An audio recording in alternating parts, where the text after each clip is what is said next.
Yeah, we're gonna have a break after him singing. So I just wanted to, there are more people in, I believe. First of all, a big shout out to all the special angels. Can you just raise your hands? Our special needs kids, woo! And their parents. This is about you guys.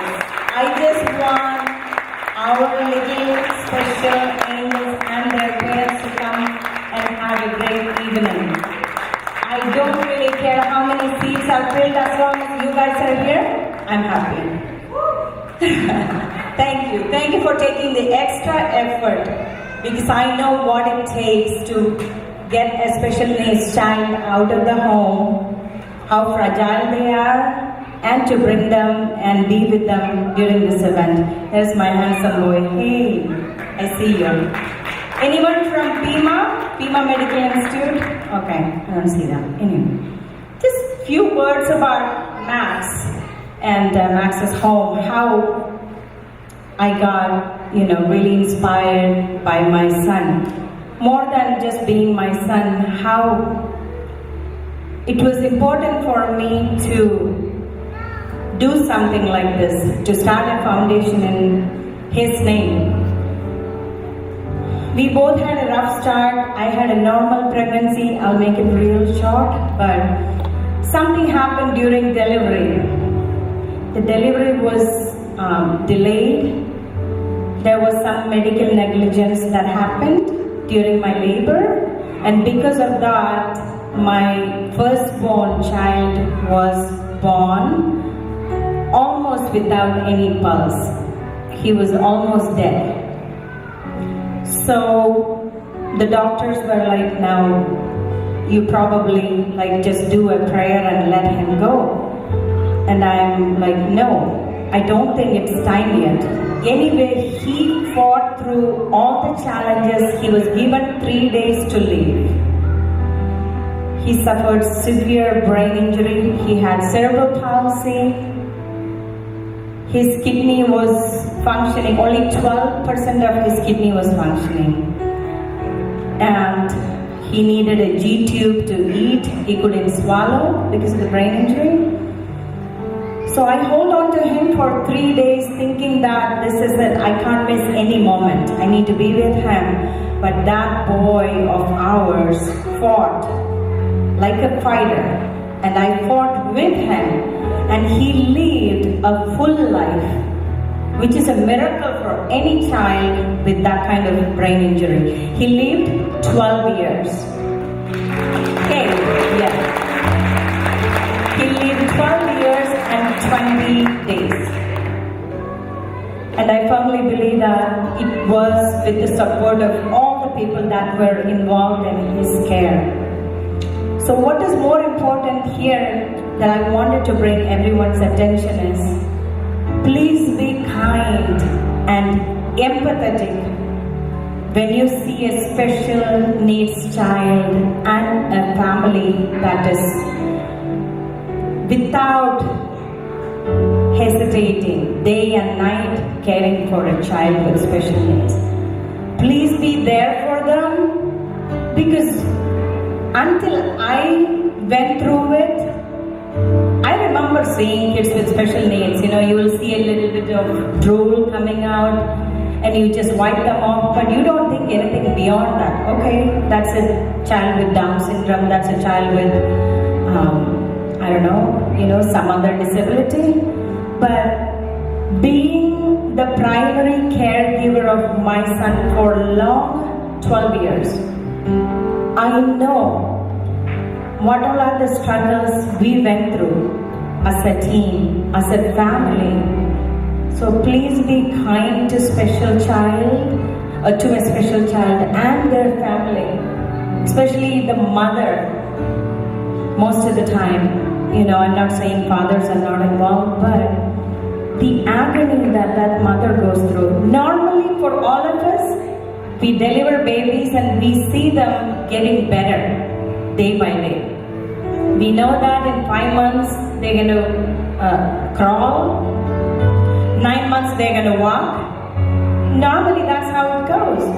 And 1 year they're going to come out of the diaper. life is going to get easier. You know what happens to the parents of special needs children?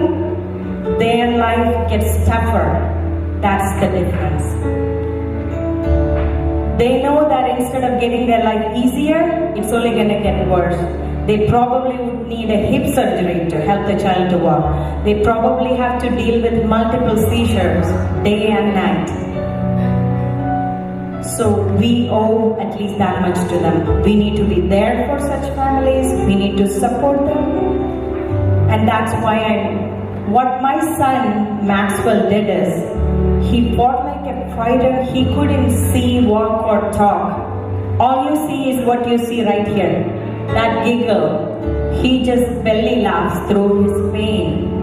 That is something I learned. My son taught me perseverance, how to be empathetic, how to be a fighter, how to laugh and smile even when you go through the worst pain.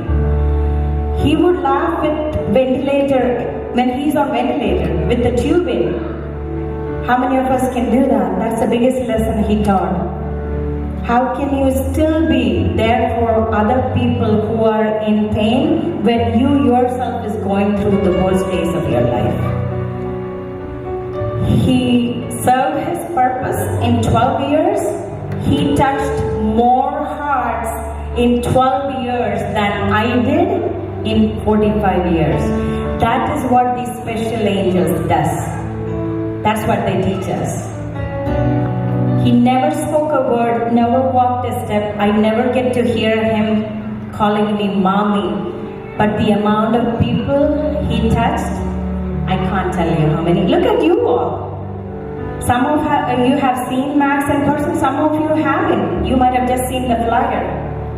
But you are here because when he passed away, like I mentioned earlier, I decided to do something. How do a mother get over, will she ever get over losing a child? The answer is no, never. I miss my boy, especially today, more than ever. It's been 1 year, 4 months and 14 days when I kissed him for the last time. But you know why I'm here? He did his purpose and he put the fire in me to serve other mothers, to be there for other mothers who are struggling to raise their special needs children. And that's why we are here. The need is endless. I already have 40 requests to have a manual wheelchair because they can't afford it. And it costs $200 to get a manual wheelchair in India. Most of Max's Home's work is done in Mexico and India for obvious reason, not because I am from there, but the resources are very, very limited in those countries. Here we have Medical, we have regional center to help us. Worse come worse, we have so many resources. But there they don't have enough to feed their children on a daily basis. So the attitude is, let me take care of the good ones who can walk, see and talk. So maybe they will do some favor in return in my olden times. When I get old, that child is going to take care of me. What is a child who cannot walk, who has Down syndrome going to do? It is a selfish way of thinking, but we are all human. They don't have enough to eat, so how can they care for a special child? And that's where we come in. We can do it. We are healthy enough. We all are breathing. We are here. Our families are doing well. We owe it to them to share our time and resources with people who are less fortunate than we are. So I am so happy. I wanted to thank every one of you. That's why you all are here, so that we can be there for the special needs family and also to help them. I just wanted to share a little bit about Max's Home. We have been doing so far with individual donations, but when I saw that the need is getting more and more, I have to do something like this, a bigger event, so that more people will know about our mission and hopefully will come to help us with their time and resources. Thank you all.